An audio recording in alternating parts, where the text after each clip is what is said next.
Hey, what's up, Scarecrow fam? It's Random Ninja, and it's Funko Pop Friday.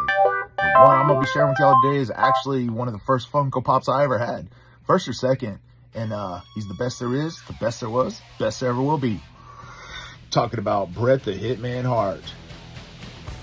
Anybody that knows wrestling knows who Bret the Hitman Hart is. And anybody that knows me knows I love wrestling. Now, even though Shawn Michaels is my all-time favorite wrestler, Bret the Hitman Hart, he's a pretty close second.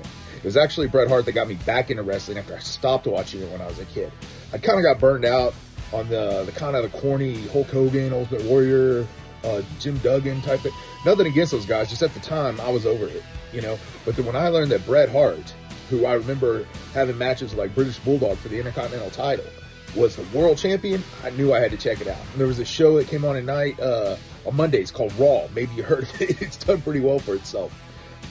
Anyway, yeah, I was hooked. Followed Bret Hart his entire career. This figure's so great. I love the sunglasses, the jacket, the logo. He's doing that famous Bret Hart pose.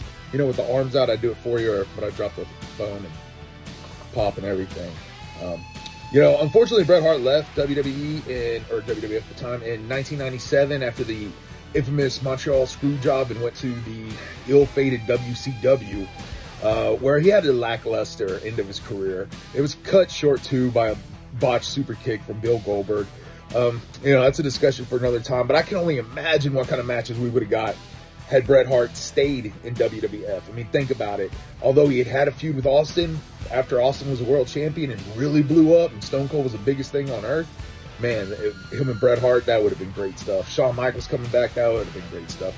Oh, man, The Rock and Bret, they're just so, you know, in fact, many wrestlers have stated Bret Hart is their dream opponent that they never got to work with. I'm talking about guys like Kurt Angle, CM Punk, Brock Lesnar.